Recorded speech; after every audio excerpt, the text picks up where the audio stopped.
menyakitkan. Hal yang sama terjadi. Kita berdua ini mengumpulkan pengetahuan-pengetahuan, dinikmati. Tapi kalau yang menikmati tidak menggerakkannya menjadi energi, perbuatan, amal, nggak ada gunanya. Obesitas ilmu ya. Obesitas ilmu. So, endingnya adalah do. Oke. Keren Pak. Benar ya. Karma, tindakan. Benar. Dimakan lagi, tahu tapi Nggak dikerjain. Mengendap gitu ya. Semuanya diorder.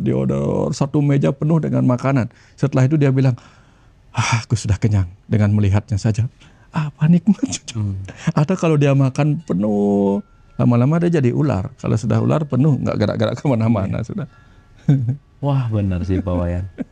Tapi by the way Pak Wayan, kemarin tuh lagi ada satu yang sering saya ulang juga, bahwa kita tuh kan kadang lupa untuk gini Pak Wayan. Hampir 80% sampai 90% di audiens saya ketika saya tanya siapa orang yang paling dicintai dan dihargai, itu rata-rata ngomongnya orang lain Pak Wayan. Lupa terhadap diri. Padahal kan diri ini kan, self love ini kan juga penting gitu Pak Wayan. Jadi ada 2 poin gini Pak Wayan. Ada orang baik, ketika dia terlalu baik, justru malah kebaikannya tuh membuat dirinya jadi rapuh gitu Pak Wayan. Altruis lah kalau pakai bahasa gitu. Altruis itu kan berkorban demi. Ini tipikal orang baik nih, jadi people pleaser, gak enakan Pak Wayan. Dan menjadi orang baik tuh kadang-kadang tuh kayak keren gitu.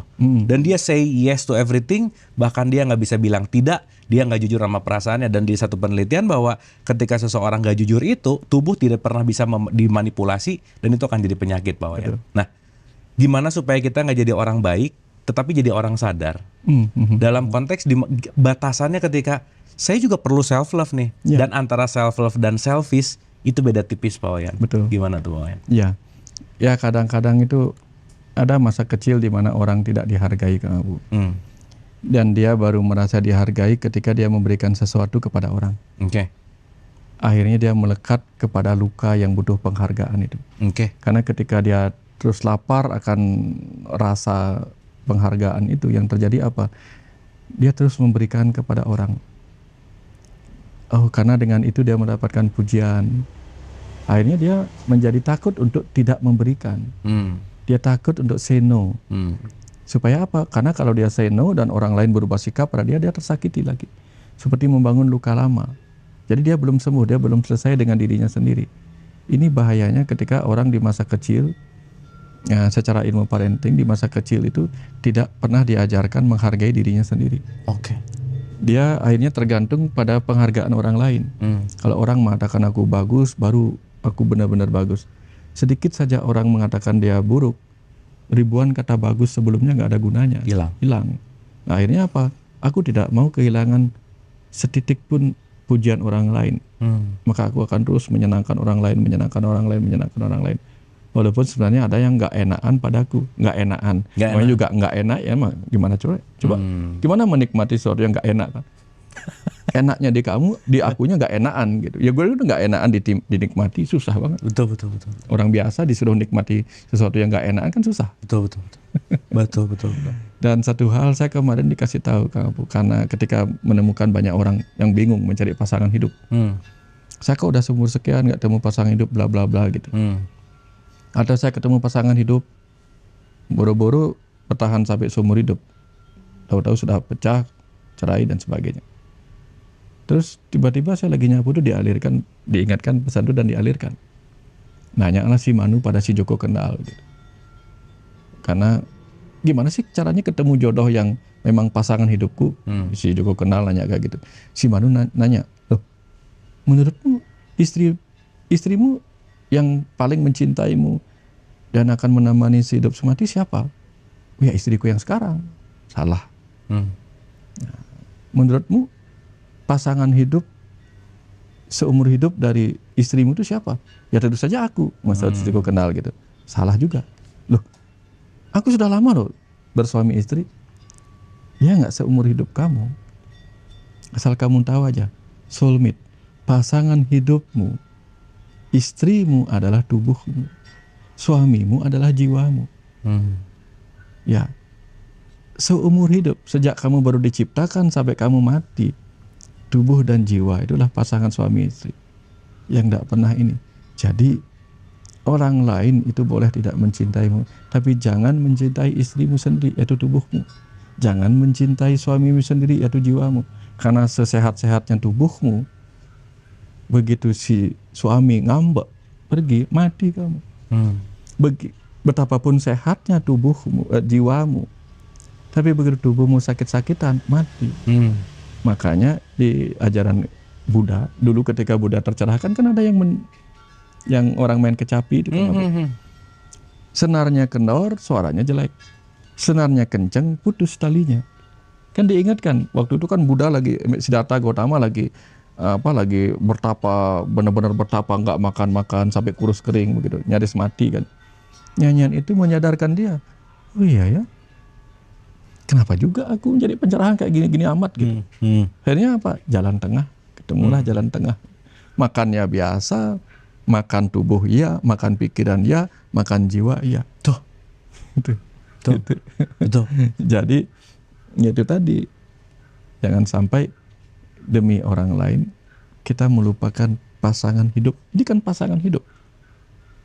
Mana pernah dia meninggalkan kita? Wajah kita jelek, dia nggak meninggalkan kita. Kita gemuk, kita kurus, kita sakit, dia tetap aja bersama kita. Setia, sehidup semati. Dari setitik sel sperma dia menemani kita tuh. Nanti aja kita terpisah. Tapi ketika tubuh terpisah, dia hanya bilang, aku mau recycling dulu ya. Nanti kapan kamu balik, aku jadi tubuh yang lain. Betapa setianya dia. Bahkan dia menyiapkan dirinya sebelum kita lahir. Nanti aku akan lahir menjadi si A, si B, si C. Sekarang aku melebur diri dulu, menyatu dulu dengan ibu. Wah keren, Pak Wayan, makasih. Ada cerita nih teman-teman, tadi tuh pas saya datang ke sini dan saya tuh menyaksikan ya, pohon di depan rumah Pak Wayan tuh lagi jatuh. Aku tuh tadi nyimak banget ya Pak Wayan. Terus Pak Wayan tuh beneran seperti memperlakukan pohon itu dengan, pokoknya saya tuh ngelihat Pak Wayan tuh lagi beneran menikmati banget gitu tadi waktu kita sambil ngobrol di sini gitu ya.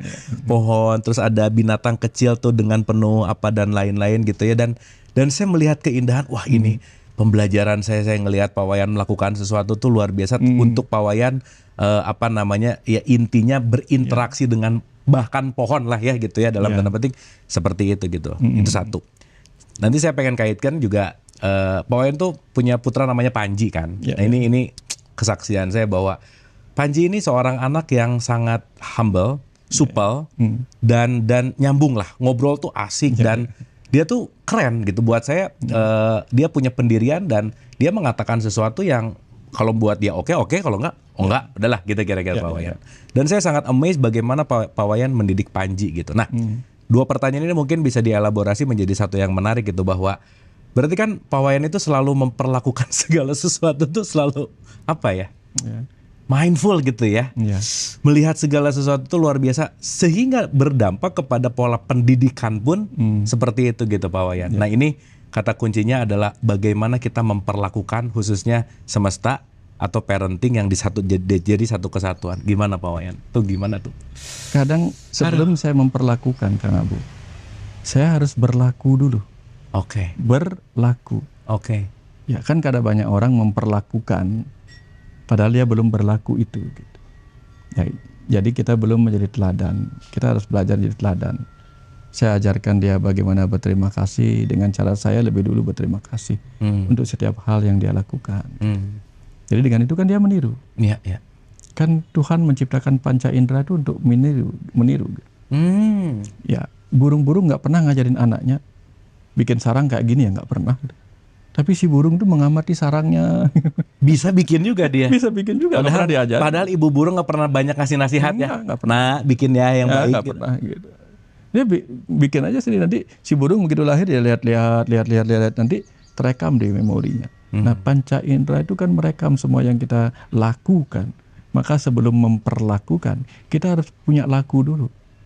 Karena kalau laku kita buruk, maka kita pasti memperlakukan buruk. Nggak ada orang yang perilakunya buruk bisa memperlakukan orang dengan baik. Mungkin sangat sedikit. Ya.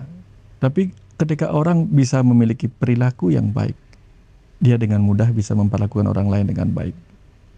Makanya ajaran-ajaran agama itu kan melatih kita untuk berperilaku baik.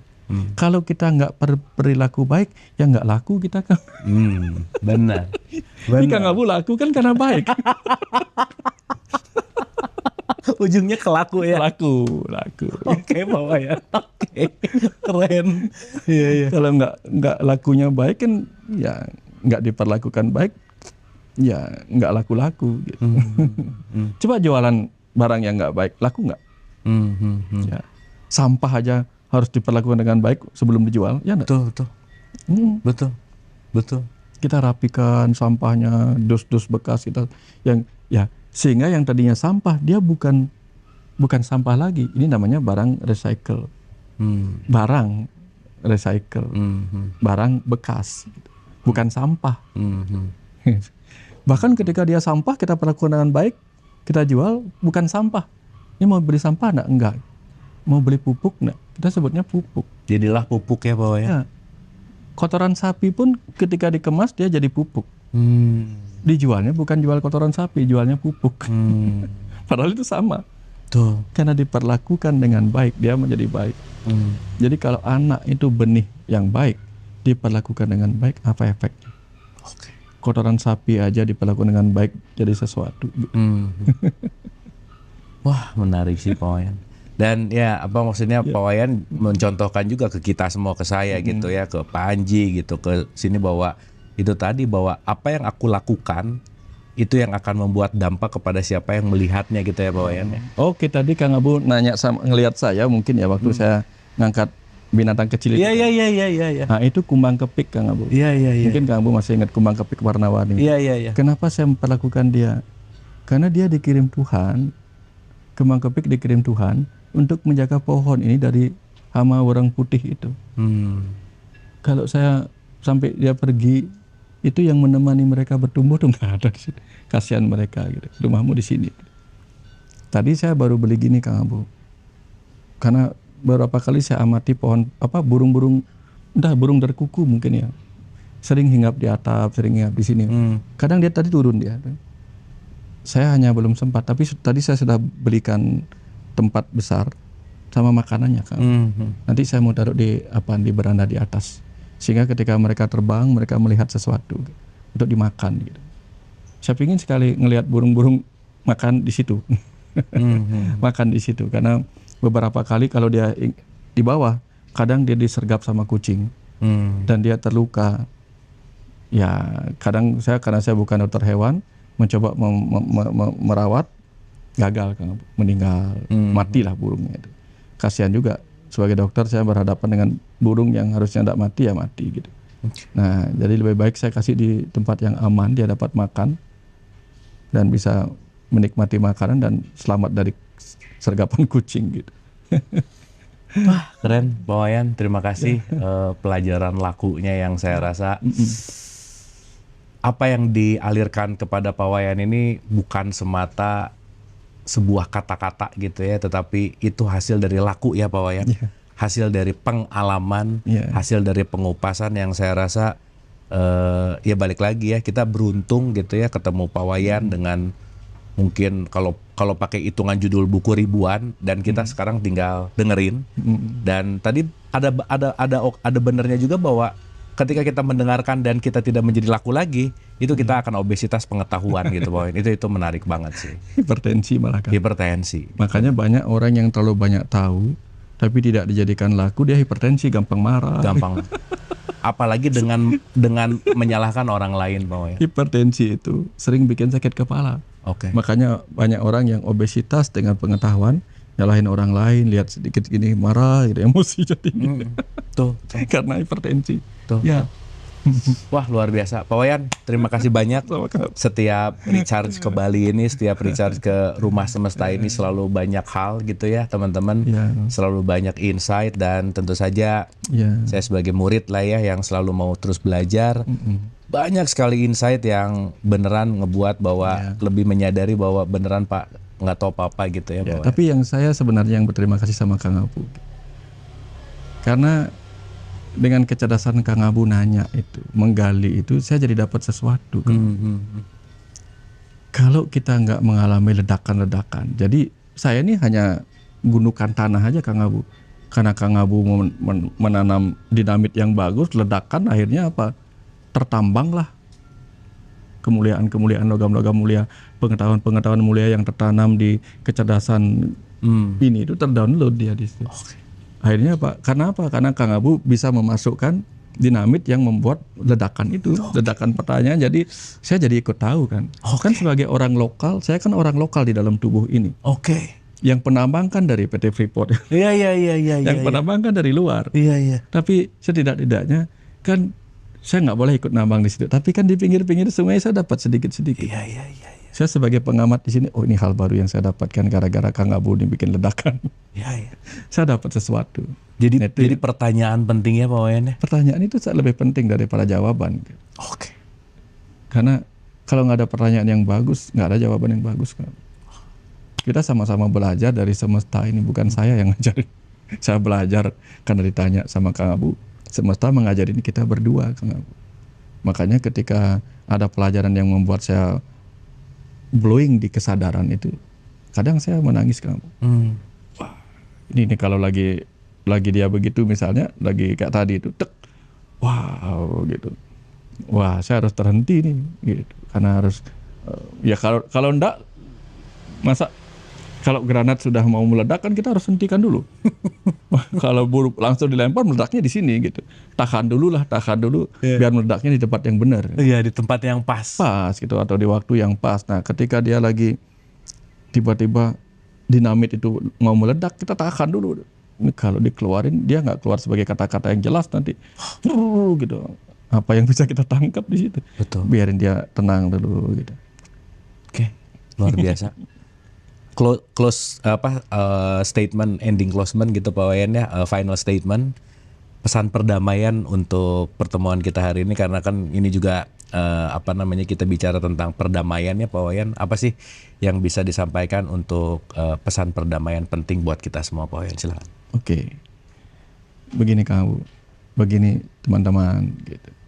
Kalau kita mau mencari surga itu bukan tempat yang penuh dengan huru-hara, kekacauan, gitu. Tapi surga itu penuh dengan rasa yang damai. Kalau kita membawa ketidakdamaian masuk ke surga, diusir kita dari surga. Bertemu Tuhan sebagai sumber kedamaian, kalau kita tidak membawa kedamaian juga sama. Maka bekal yang terbaik untuk pergi ke surga yang penuh kedamaian, bertemu Tuhan yang penuh kedamaian, adalah dengan membawa kedamaian itu sendiri. Ya, kalau kita tidak membawa kedamaian, ya seperti kita bawa tiket sepak bola ke bioskop, ditolak kita. Bawa tiket bioskop ke bioskop, bawa tiket bola ke lapangan sepak bola, bawa tiket kedamaian menuju tempat kedamaian. Jangan bawa tiket kebencian menuju surga, tiket kemarahan menuju kepada Tuhan. Jaka sembung bawa golok, nggak nyambung dan sedikit goblok. Kira-kira seperti itu kamu. Oke, Pak Wayan, terima kasih. Aduh, udah deh. Banyak berkah hari ini ya, banyak sekali insight dan banyak sekali hal yang saya rasa bisa kita kupas. Dan semoga sekali lagi kita tidak hipertensi ilmu, tidak obesitas ilmu, bukan hanya sekedar jadi pengepul atau pengumpul, tetapi bagaimana apa yang kita sudah miliki, mari kita outputkan menjadi sebuah laku. Dan yang paling penting, bagaimana kita mau ke surga kalau tiketnya tiket neraka gitu. Bagaimana kita mau ke surga yang penuh kedamaian kalau kita tidak membawa kedamaian. Terima kasih, semoga bermanfaat. Sampai ketemu di episode berikutnya.